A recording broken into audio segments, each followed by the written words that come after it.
السلام عليكم. لا تنسوا الإعجاب والاشتراك في القناة تشجيعا لنا لمزيد من العطاء والتألق. This episode, we are going to learn another important topic in SMC, without the knowledge of which trading in the markets can be tricky as well as risky. It is none other than inducements. Some traders ignore the significance of this topic, while many others don't use it in the proper manner. We will try to fix this. So, in this video, we will understand what inducement is and what its significance is. Then we will learn different methods of identifying and spotting inducements in the market. Further, we will discuss about the different types of inducements, namely major and minor inducements. And finally, we will understand the difference between inducements and change of character. So watch the video till the end to gain complete understanding of the entire topics. So let's get started. Now there are different ways in which you can define an inducement. But I would like to think of inducements as an area or level where retail stop losses can be hunted, or simply think of it like a trap in the charts. The proper definition of inducement is that inducement is an area of deception where most traders believe it is the correct and right time to enter a trade, leading them to take wrong decisions at the wrong locations and in the wrong direction. So, the idea of an inducement level is to induce or persuade traders to buy or sell at the wrong location, thereby leading them to a trap. Now, inducement is a concept based on liquidity. For example, think of it like a level where retailers find an opportunity to take a trade. But for someone who follows smart money concepts, inducements give them an opportunity to take a counter trade against these retailers. Or in other words, inducements signal SMC traders that it is now feasible to take a trade. It is always advised that until and unless there is a proper inducement in the chart, one should not even think about entering into a trade position. This is because the chances of it being a trap otherwise is very high and you might end up in losses. So the reason why this is particularly important is because of the fact that inducement follows the nature of liquidity. So if you have noticed, liquidity follows an accumulation, manipulation, distribution cycle, also known as the power of three. Let me explain this. Accumulation represents a stage within the market cycle where prices tend to consolidate while engineering liquidity on either side.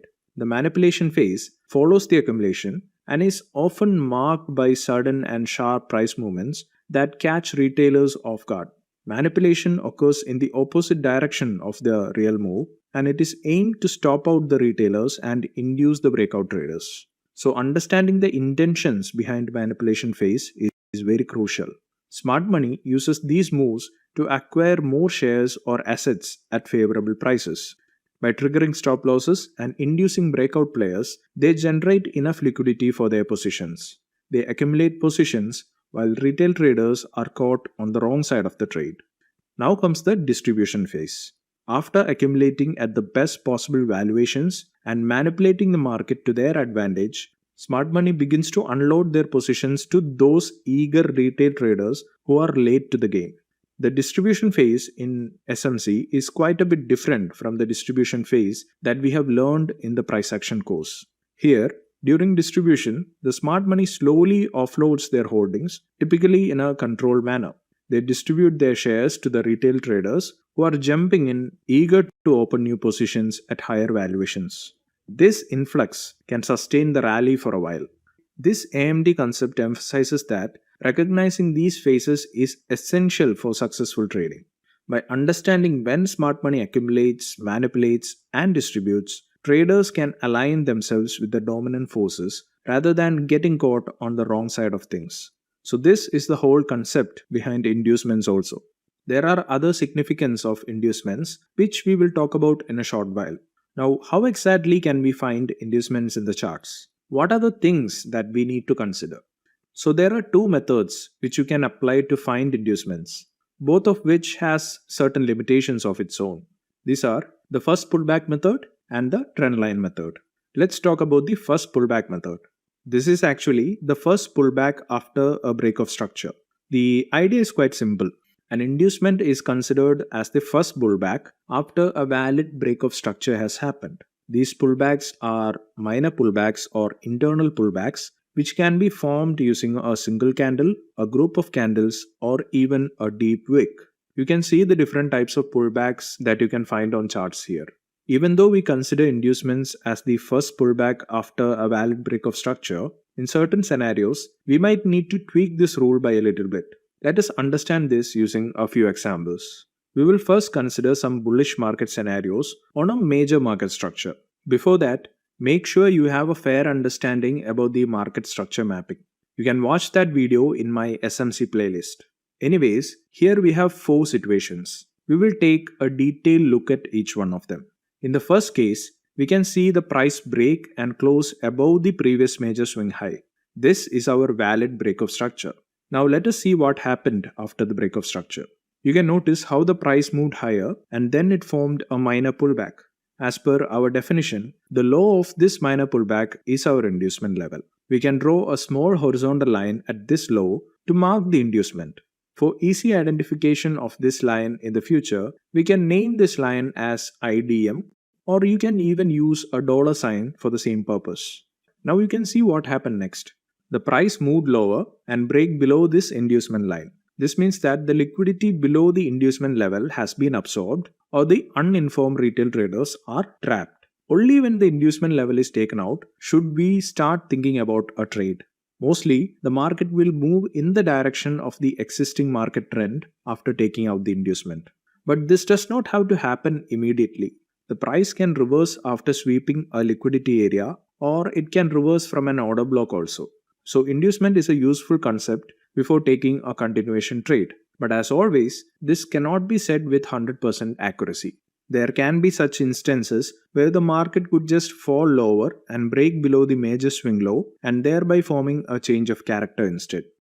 Now moving on to the second example, in this case, we can observe that the price moved higher and it break above the previous swing high level. But the price did not manage to close above the previous higher high, so this is not a valid break of structure. Therefore, we cannot spot the inducement yet. And what happened afterwards? The price did manage to break and close above the previous major swing high level. So now we have a valid break of structure. Now the price moved even higher and formed a minor pullback. Now we can mark the low of this pullback using a line. This is our inducement level, which is denoted by IDM or a dollar sign. But as you can see, the price did return back to take out the liquidity below this inducement level. Keep in mind that only after the inducement is taken out should we think about taking trades from an order block or from an area of liquidity.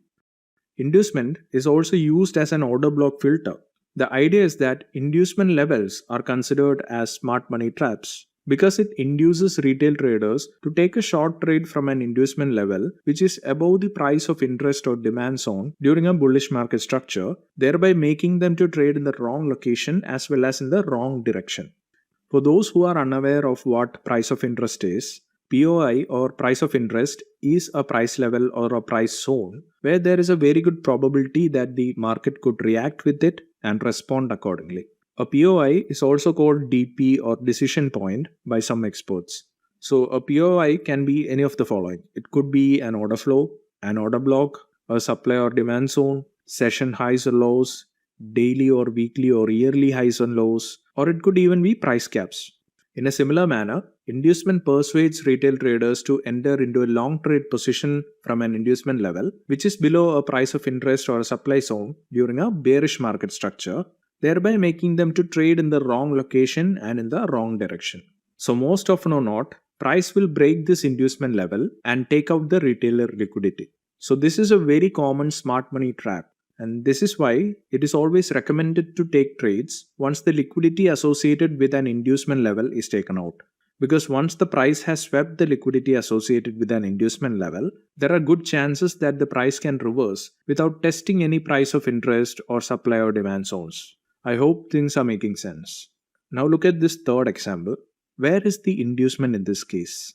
It is clear that the price did form a valid break of structure, but as per our definition of inducement, the price did not create any minor pullbacks after the bullish break of structure. But the price did form a pullback just before the break of structure.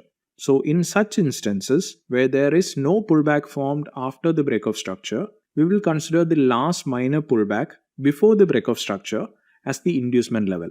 And we can mark it using a line and name it. Now look what happened next.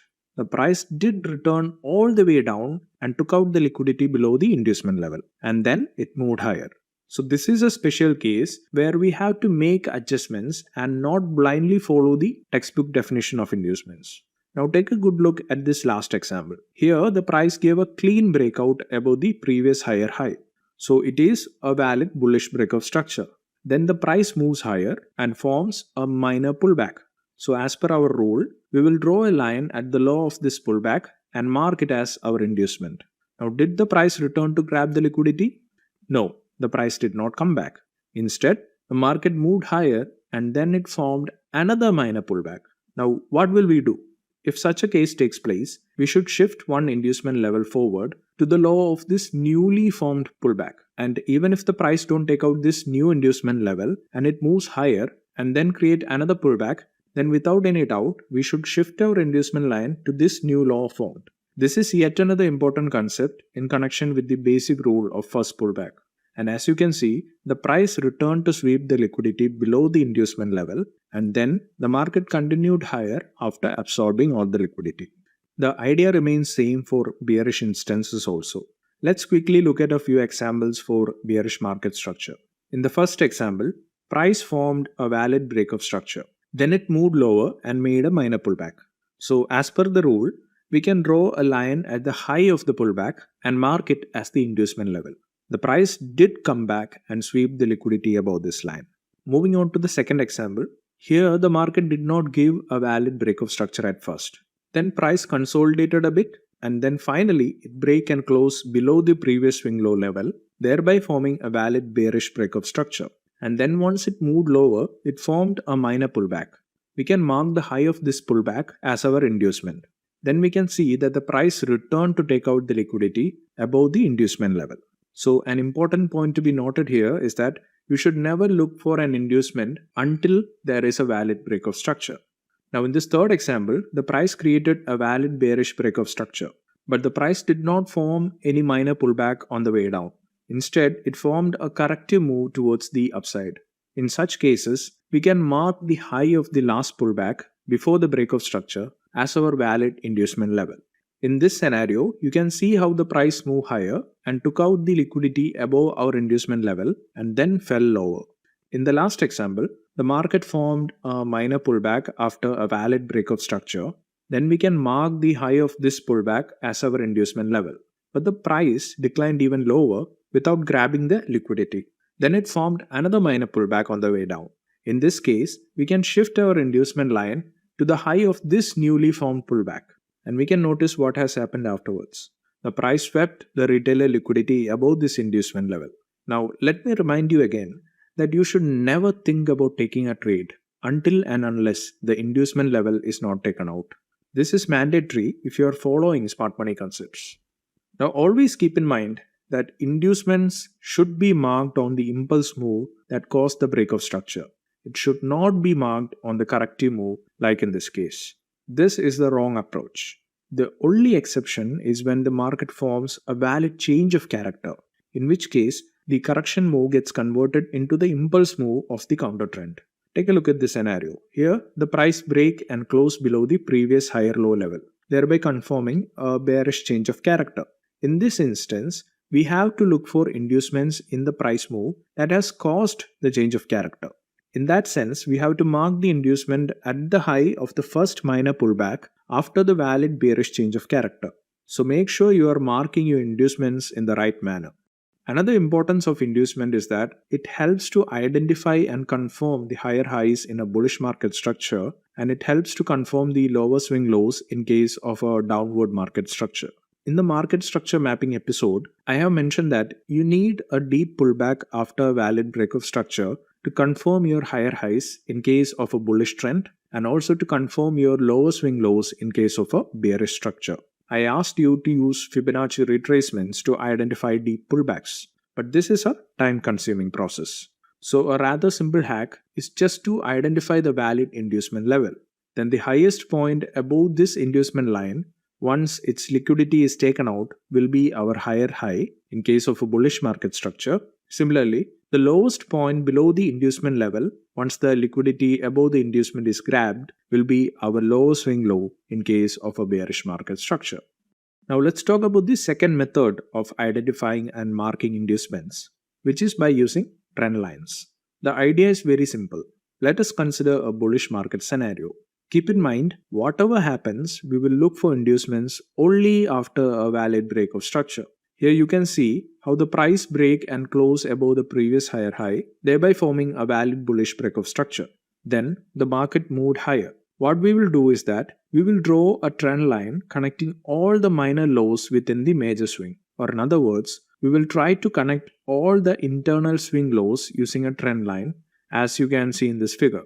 Then we will wait for the price to break and close below the trend line, which will in turn induce retail traders to sell because of a trend line breakdown. All these retailers will be trapped and their orders will be taken out.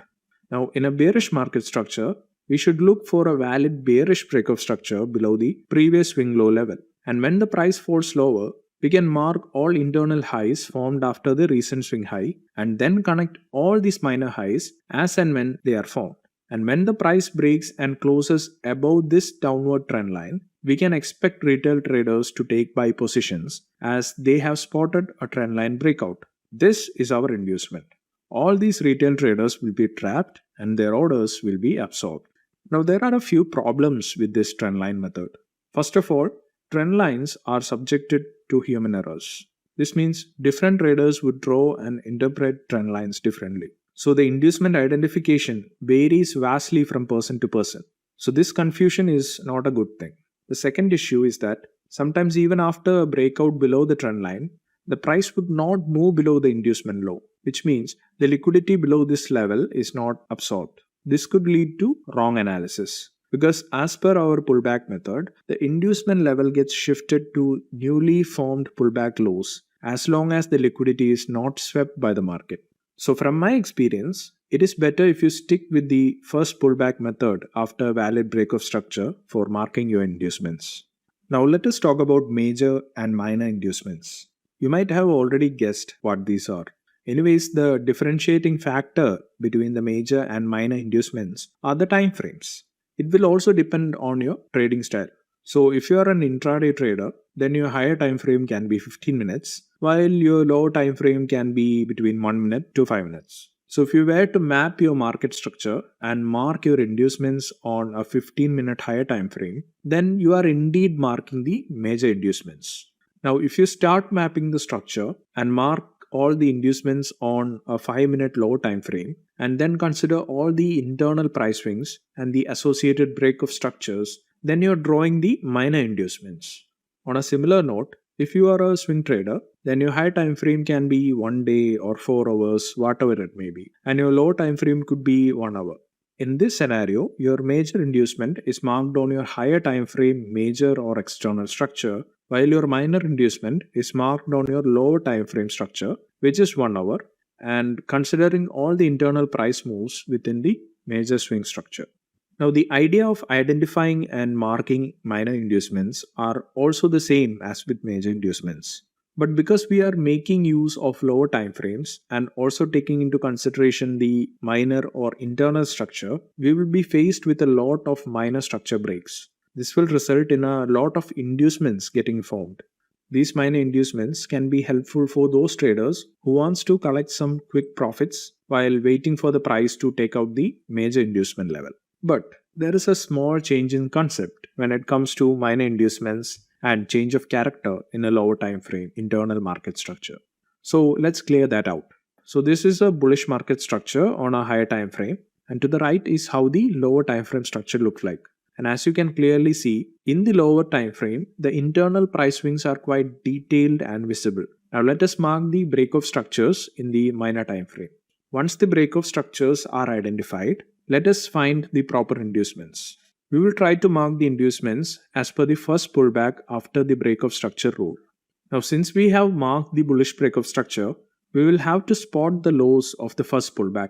Here I have marked all the lows of the pullback, and we can draw a line at these lows. These are our inducements.